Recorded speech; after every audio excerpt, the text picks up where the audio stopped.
করবে, চিনেই তো না জান্নাত।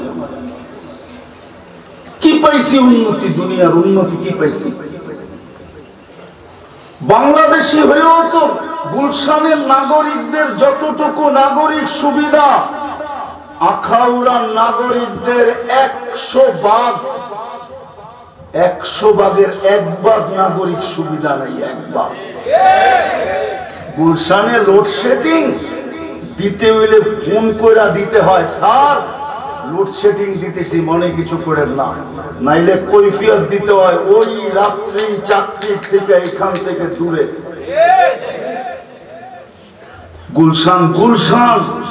গুলশানের বাড়ির দিকে তাকাইলো চিন্তা করে তাকাইতে হয়, প্রশাসনের লোকেরও চিন্তা করতে হয় যে এইখানে তাকাবো, হইতে পারে ভিতরে ক্যামেরায় দেখা ফেলবে, আর রাত এইখান থেকে ট্রান্সফার করে খাগড়াছড়িতে পাঠায় দেবে।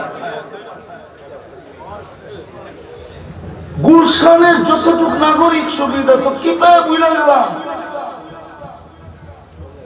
জান্নাতে তো চিনি না, জান্নাত চিনাইতে গেলে যেটা বুঝাইতেছিলাম ওটা হারায় যাবে। হারায় যাবে একসাথে, এতগুলা বলা যাবে না, এতটুকু শুধু বললাম। জান্নাত যার মাটি মুস্ক, জান্নাত আল্লাহ বাড়ি রূপে প্লট রূপে দিবে না। সরকারি ঊর্ধ্বতম কর্মকর্তাকে সরকার দিলেও প্লট রূপে দেয়, প্লট 5 কাঠা 10 কাঠার প্লট দেয়, বানায় দেয়। আল্লাহ বাড়ি দিবে আমাদেরকে জান্নাতে প্লট হিসাবে না, বাড়ি হিসাবে না, রাজত্ব হিসাবে দিবে, রাজত্ব। কোরআন বলে মুলকান কাবীরা, তোরে বড় রাজত্ব দিবে, এই দুনিয়ার 10 গুণ সমান। 10 বিল্ডিং 50 ইটের, 1 ইট সোনা 1 ইট রূপা। জোড়া দিবে দুনিয়ার পচা সিমেন্ট দিয়া, মুস্ক দিয়া জোড়া দিয়া। ছাদ পিটাবে ইন্ডিয়ান পাথর দিয়া, ছাদ পিটাবে হাসবা উহাল লুকলু, মুক্তা দিয়া ছাদ পিটাবে। 1 তালার দূরত্ব হবে জমিন থেকে আকাশ পর্যন্ত। 1 তালার দূরত্ব কতটুকু?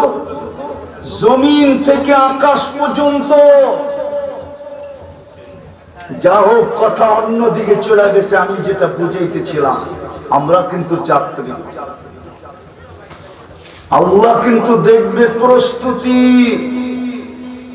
মূল্য দিবে প্রস্তুতির ভিত্তিতে। কোথায় থাকি, কোথায় বসবাস, এটা আল্লাহ দেখবে না।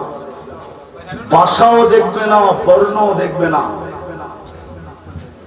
ভাষাও দেখবে না, বর্ণও দেখবে না, বংশও দেখবে না, বলিও দেখবে না, দুনিয়ার কোন অবস্থান দেখবে না। রব্বে কাবার কসম, শুধু প্রস্তুতি দেখবে, শুধু প্রস্তুতি দেখবে। প্রমাণ দিলে সারা রাত্র দেওয়া যায়, নাইলে আবু তালেবের কবর আমাকে 100বার কাঁদাইতো না, 100বার। আমি ওনার কবরটা চিনি, কোথায় আছে। খাদিজাতুল কুবরা রাদিয়াল্লাহু তাআলা আনহার কবরের পাশের কবরটা আবু তালেবের। যেই কবরটায় ওনার কবর, যেই কবরস্থানে ওনার কবর, ওই কবরটাকে ওলামারা জান্নাতুল মুআল্লা বলে, উপরের জান্নাত। কিসের জান্নাত? কি উপরের জান্নাত বলে, উপরের জান্নাত। ওই কবর আমাকে 100বার কাঁদাইতো না, 100বার। কতবার? 100বার কাঁদাইতো না। আপনি আবু তালেবকে চিনেন না, আপনি আবু তালেবকে চিনেন না, ওনাকে নিতে দেন, এই কামই ওনারে জায়গা মতে নিয়ে যাবে ইনশাআল্লাহ। এই কামই ওনাকে জায়গা মতে নিয়ে যাবে। 24 ঘন্টা ভোগ করবে আল্লাহটা, তেল মারবে আরেক জায়গায়। ভোগ করবে তো 24 ঘন্টা আল্লাহটা, সব আল্লাহটা ভোগ করি আমরা, আর তেল মারি অন্য জায়গায়। রাগ হয়ে গেলেন? হ্যাঁ, রাগ হবেন না, বুঝতে চেষ্টা করেন, কাজে দিবেন, নাইলে কালকে কিছুই কাজে আসবে না। কোরআন সুস্পষ্ট বলে দিয়েছে কালকে কিচ্ছু কাজে আসবে না। যদি কাজে আসতো তাহলে আপনি মুহাম্মদুর রাসূলুল্লাহ চিনেন না। রাগ অহংকার করে বলতেছি না, আমার চেয়ে বেশি চিনেন না। আমার জীবনটাই ওনার জন্য, আমার কাছে কিচ্ছু নাই। শুধু মদিনায় গেলে একটা কথা বলি, আমার কাছে কিচ্ছু নাই, আমি শুধু আপনার পরিচয়টা মানুষের কাছে তুলে ধরি, এতটুকুই আমার সম্বল। আর মক্কায় গেলে এতটুকুই বলি, আর কিচ্ছু বলি না, আমার কাছে কিচ্ছু নাই, শুধু আল্লাহ আপনার পরিচয়টা মানুষের কাছে তুলে ধরি, এটাই আমার সম্বল, আর কিচ্ছু নাই। আমার জীবনটাই কাজে লেগে গেছে। তো যেটা বুঝাইতেছিলাম নাইলে মুহাম্মদুর রাসূলুল্লাহ সাল্লাল্লাহু আলাইহি ওয়াসাল্লাম নিজের কলিজার টুকরা ফাতেমাকে পাশে বসায়া এই কথা কখনো বলতেন না, এই কথা কখনো বলতেন না। কলিজার টুকরা ফাতেমা রাদিয়াল্লাহু তাআলা আনহা, এই কথা বলতেন না, ফাতেমা ফাতেমা লা উগনি আনকি ইয়াউমাল কিয়ামাতি শাইআ। ফাতেমা, আওয়াজ না, ফাতেমা, কিয়ামতের দিন তোমার কিচ্ছু করার ক্ষমতা আমি রাখি না। যেই ঘরে আল্লাহর রাসূল এখনো ঘুমায় আছেন, আম্মা জান আয়েশা রাদিয়াল্লাহু তাআলা আনহার ঘর, ওই ঘরে আল্লাহর রাসূল এখনো ঘুমাইতেছেন, ওই ঘরটাই এখনো জান্নাত। আম্মা জান আয়েশা রাদিয়াল্লাহু তাআলা আনহাকে পাশে বসায় বলতেন না, আয়েশা আয়েশা লা উগনি আনকি ইয়াউমাল কিয়ামাতি শাইআ, আমি তোমার কিয়ামতের দিন কিচ্ছু করার ক্ষমতা রাখি না, কিচ্ছু করার ক্ষমতা রাখি না, কিচ্ছু করার ক্ষমতা রাখি না। এই জন্য যেটা বুঝাইতেছিলাম, আপনাদের এই এলোমেলোর কারণে, কেননা শয়তান তো আর বসে থাকে না, সে জানে কোথায় ধরলে কি হবে, এই জন্য মনোযোগও দিতে দিবে না, আর চুপচাপও থাকতে দিবে না। কেননা আল্লাহর অঙ্গীকার ছিল, অঙ্গীকার যদি দুটা পুরা করে দাও আমি একটা পুরা করে দিব, সেটা হইল লাআল্লাকুম তুরহামুন, তোমাদের উপরে রহমতের বৃষ্টি বর্ষণ করে দেব।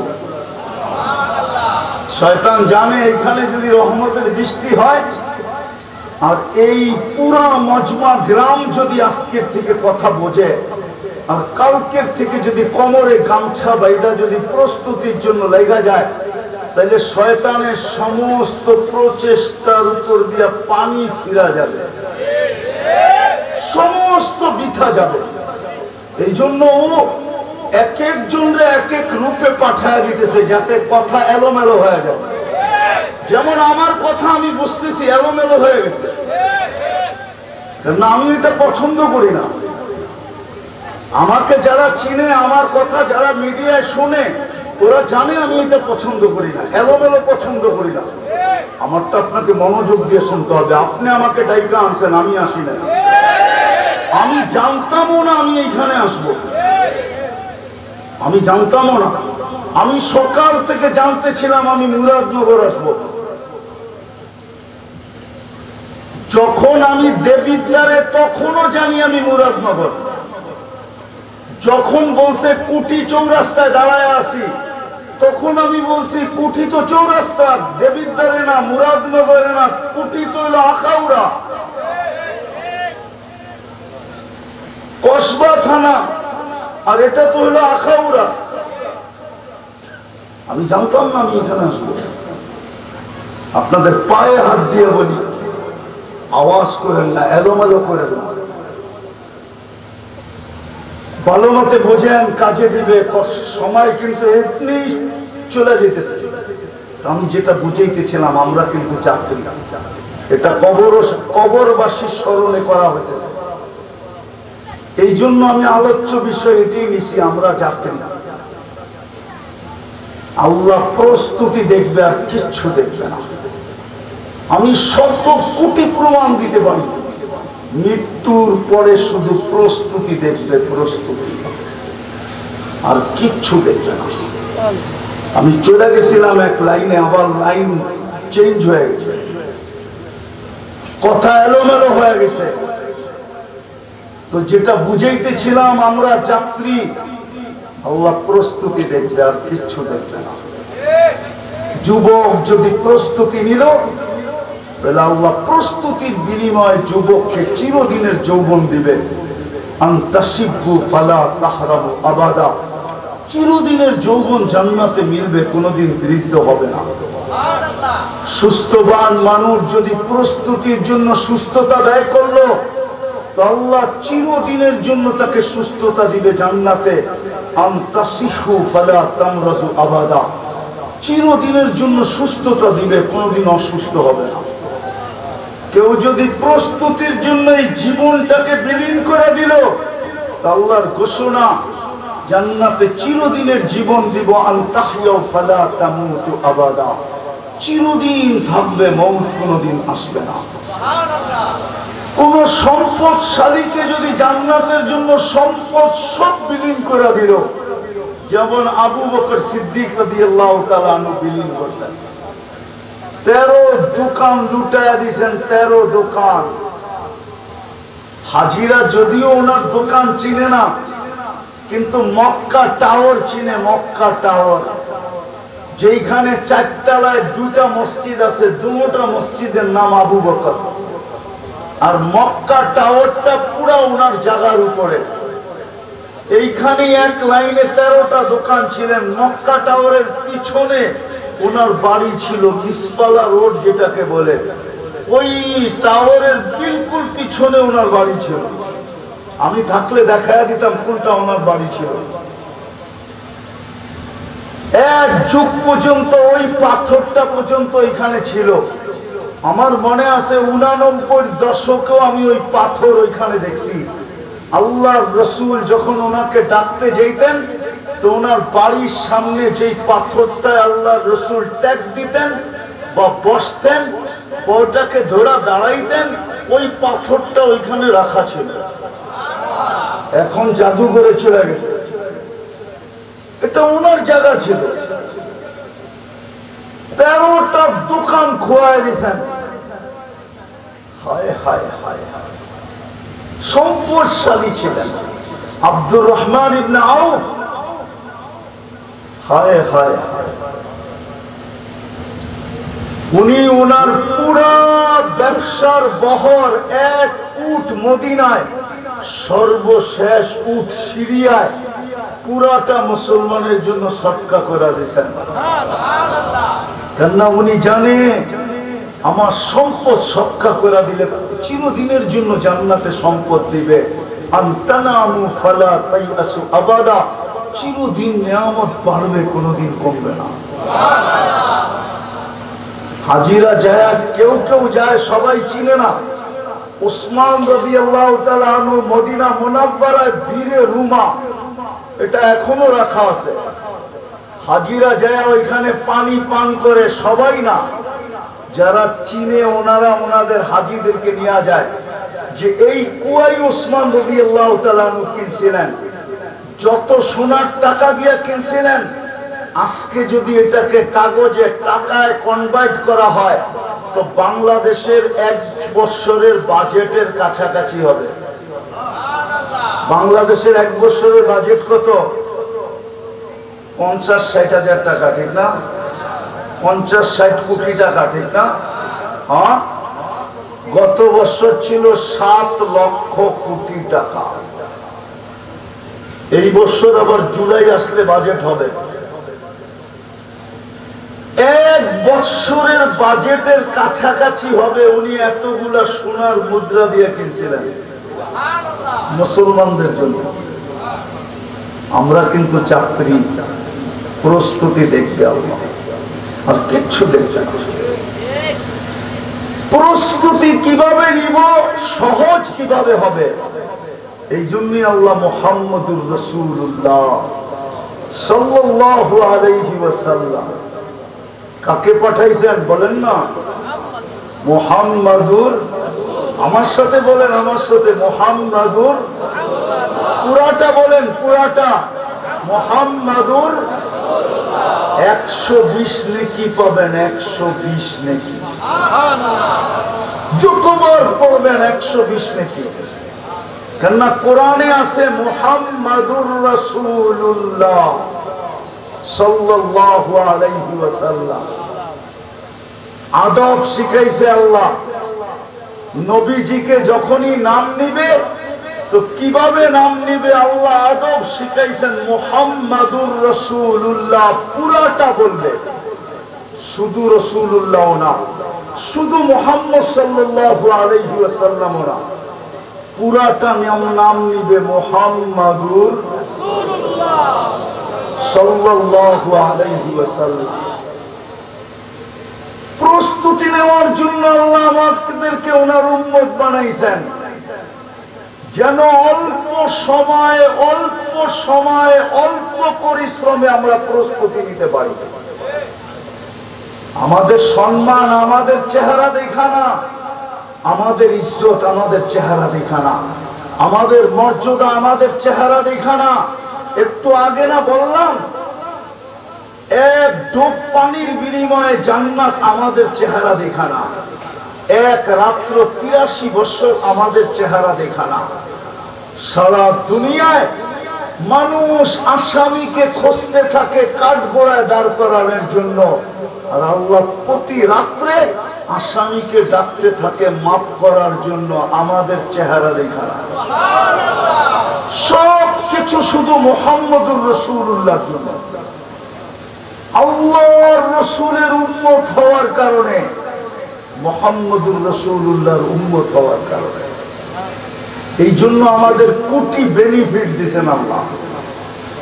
এই জন্যই আমাদের মর্যাদা এত বেশি। কুনতুম খায়রা উম্মাহ, তোমাদের চেয়ে উত্তম কোন উম্মত বানাই নাই। বানাই কি করে? হুয়াজতাবাকুম, কারো গায়ে তো আমি আঙ্গুলের ছোঁয়াই লাগাই নাই।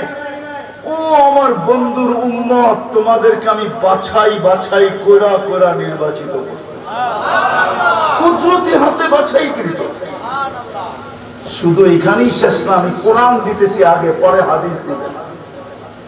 আল্লাহ বলে শুহাদা আলান নাস, কিয়ামতের দিন আমি তোমাদেরকে সাক্ষী হিসাবে নির্বাচিত করছি। তোমরা আমার পক্ষে কিয়ামতের দিন সাক্ষী হবে, সাক্ষী।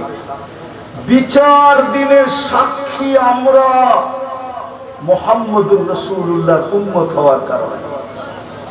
ওনার উম্মত বানাইছিলেন যেন প্রস্তুতি নিতে পারি অল্প সময়ে অল্প পরিশ্রমে। আচ্ছা বলেন তো, আপনারা একটা প্রশ্ন করি, যে 60 বছর পাইলো ওর কাছ থেকে কি আল্লাহ 60 বছরের হিসাব নেবে? আপনাদের ধারণা কি? আরে বলেন না, হা বা না, একটা তো বলবেন না। হ্যাঁ, তাহলে কতটুকুর হিসাব নেবেন এটা তো বলবেন। 60 বছর যেই উম্মত যে বয়স পাবে তাকে 2 বার আল্লাহ কনসিডার করছেন, 2 বার মাফ করে দিয়েছেন, 2 বার কনসিডার। প্রথম 15 বছর মাফ। এই বাচ্চারা যতক্ষণ পর্যন্ত প্রাপ্ত বয়স্ক না হবে ততদিন পর্যন্ত নিষ্পাপের খাতায় লেখা থাকবে। কোন উম্মতেরটা আপনাদের এই আখাউড়া না, কসবা না, বিবাড়িয়া না, সারা বাংলাদেশের কোন আলেম আমাকে দেখাইতে পারবে না। কোন উম্মতের ব্যাপারে আল্লাহ এই ঘোষণা দিছিলেন যে রুফিয়াল কালাম সাবি হাত্তা ইয়াবলুগ, বাচ্চার থেকে কলম উঠানো যতক্ষণ পর্যন্ত প্রাপ্ত বয়স্ক না হয়, কোন উম্মতেরটা আমাকে কেউ দেখাইতে পারবে না। দেখাইতে পারবে তো পারবে শুধু মুহাম্মদুর রাসূলুল্লাহর উম্মতেরটা। আল্লাহ রাসূল ঘোষণা দিয়েছেন তোমার থেকে কলম উঠানো প্রথম 15 বছর মা। 60-এর দিকে 15 গেলে থাকে কত? হ্যাঁ, 45, ঠিক না? আবার মা, যতক্ষণ পর্যন্ত আমরা ঘুমায় থাকি চাই এক ঘুমে 309 বৎসর কাটায় দেয়। আসহাবে কাহাফ 309 বৎসর এক ঘুমে কাটায় দিয়েছে। দুনিয়ার কোন আলেম বলতে পারবে না কলম তাদের বিরুদ্ধে ছিল, কলম উঠানো ছিল, তাদের বিরুদ্ধে কিচ্ছু লেখা হয়। 309 বৎসরে কতটি নামাজ? মাইনা নিলাম ঈসা মুসা আলাইহিস সালামের উম্মত, তো 2 বেলা নামাজ তো ছিল, তাইলে 309 বৎসরে 2 বেলা হিসাবে কতটি হয়? হিসাব করেন।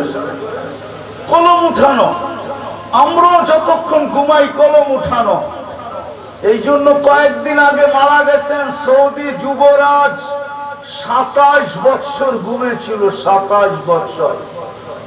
যুবকদের কাছে নেটে আছে, যারা ইন্টারনেট ঘাটে ওরা বলতে পারবে। সৌদি আরবের যুবরাজ 27 বৎসর ঘুমন্ত ছিল। দুনিয়ার কোন উলামা ফতোয়া দিতে পারবে না কোন মুযহাবের যে 27 বৎসরের হিসাব ওকে দিতে হবে। নো, কলম উঠানো, রুফিয়াল কালাম নাইম হাত্তা ইয়াস্তাইকিজ। আমরা যতক্ষণ ঘুমন্ত থাকি কলম উঠানো থাকে, আমাদের বিরুদ্ধে কিচ্ছু লেখা হয় না। এটাও মাফ।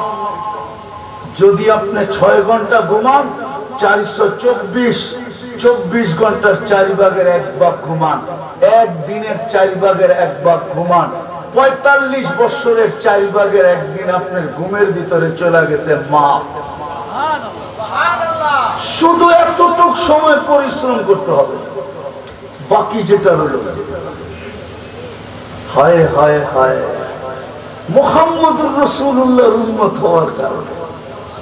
এই জন্য তো আল্লাহর রাসূল 40-23 বছর চোখের পানি ঝরাইছেন। আমি ওইখান থেকে বাহির হয়ে গেছিলাম যে যুবক তো জানে না মুহাম্মদুর রাসূলুল্লাহ চিনে না, এই জন্য ও চুলের ডিজাইন নেটের থেকে নেয়, ও জানে না ওর জন্য 23 বছরকে চোখের পানি ঝরাইছে। এই উম্মত জানে না, আপনারা জানেন না কে আপনাদের জন্য চোখের পানি 23 বছর ঝরাইছে। আমি দলিল দিতেছি, আমার কথা অনলাইনে চলে যেতেছে। মুহাম্মদুর রাসূলুল্লাহ 23 বছর চোখের পানি ঝরাইছেন।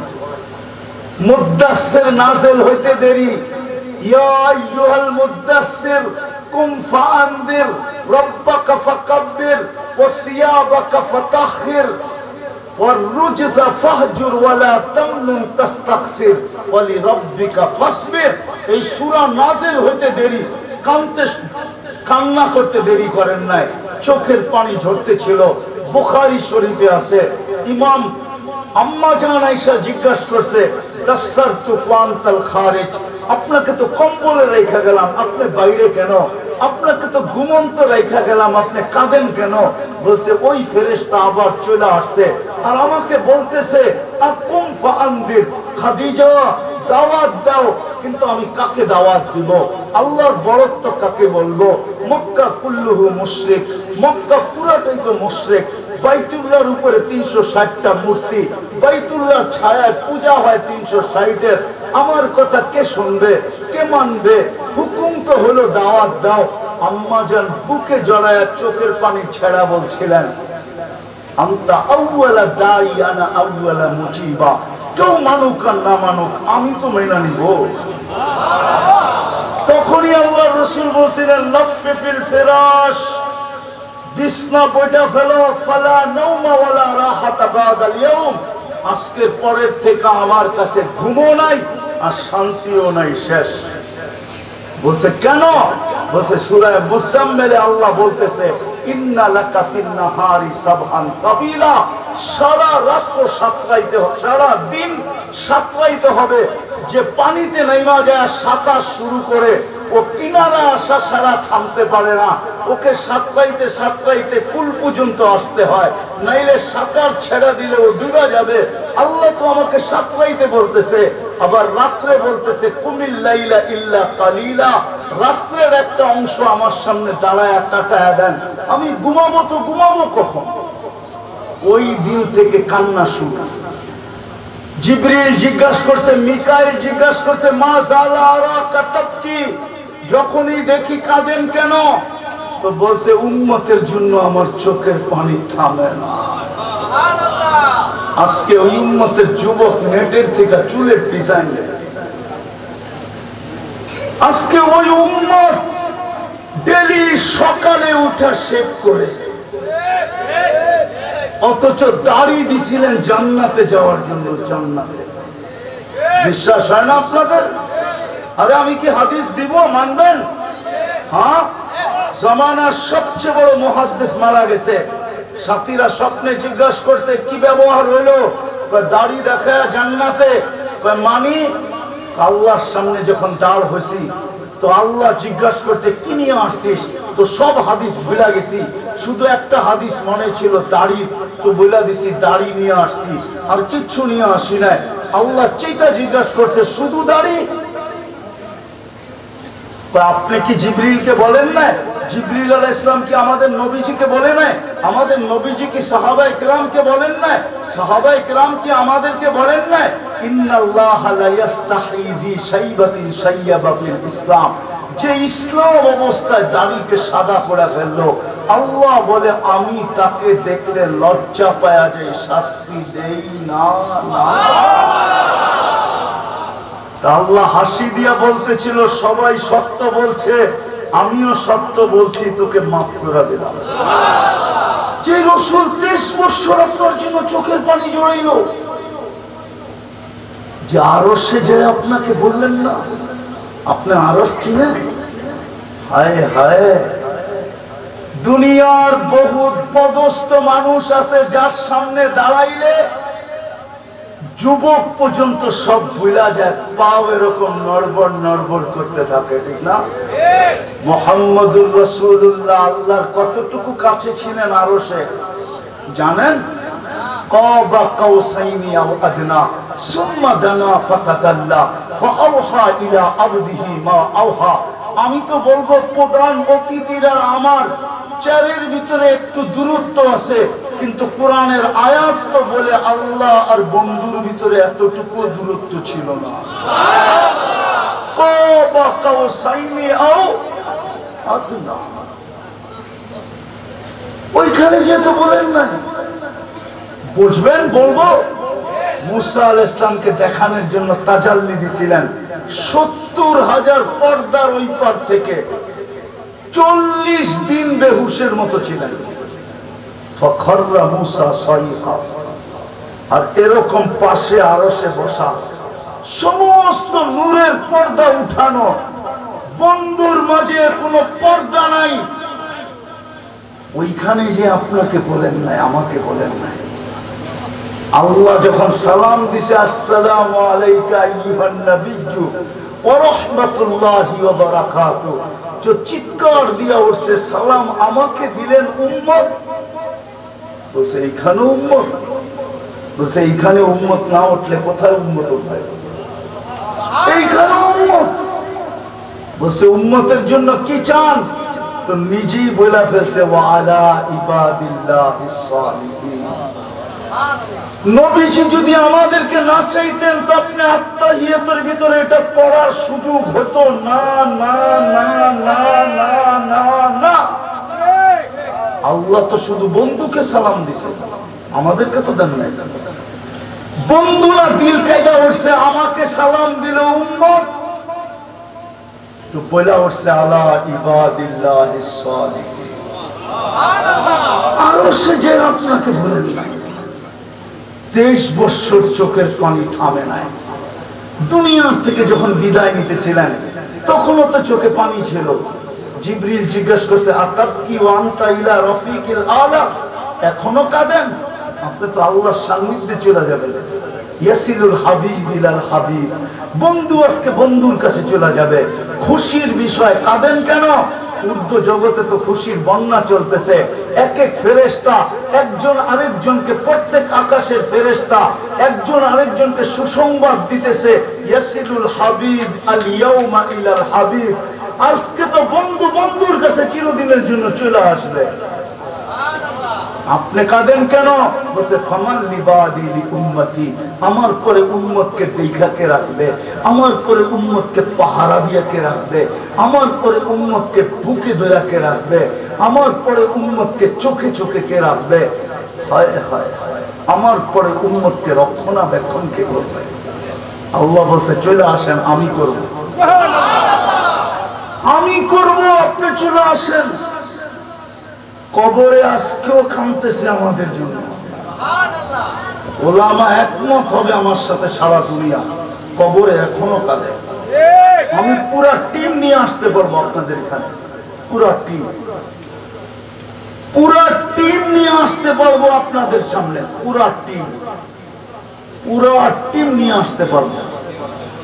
যারা স্বপ্নে দেখছেন আল্লাহ রাসূল কাঁদে, জিজ্ঞাসা করছে কাঁদেন কেন? আরেকটু সামনে আসেন, আরেকটু, আরেকটু আসেন, আরে আরেকটু আসেন না, আসেন না। তো যেটা বুঝাইতেছিলাম, যেটা বুঝাইতেছিলাম ওটা বুঝেন। দেশের অবস্থা দেখলে মনে হয় আমরা সব বারাটিয়া, আমরা এই দেশের নাগরিক না, আমরা বারা হিসাবে আছি। নাইলে রাস্তার ভিতরে অটো চালাইলে কেন চাঁদা দিতে হবে? আপনি বারাটিয়া না হইলে? রাস্তা অন্যের, আপনি বারাটিয়া, গ্রাম অন্যের, আপনি বারাটিয়া। মনে হয় আমরা এই দেশে ভাড়াটিয়া আছি। যা অবস্থা দেখতেছি দিন দিন, রাগ হয় না, রাগ হয় না, বসতে চেষ্টা করে। আমরা ঘাম ঝরায়া এই যুবকদের দিকে তাকায়া, নাইলে এটা আমার পেশা বানানোর প্রয়োজন নাই। আপনি আমাকে চিনেন না, আপনি আমার ব্যাকগ্রাউন্ড জানেন না, আমার এটা করে খাইতে হবে না। আমরা যুবকদের চোখের পানি যখন দেখি তো এই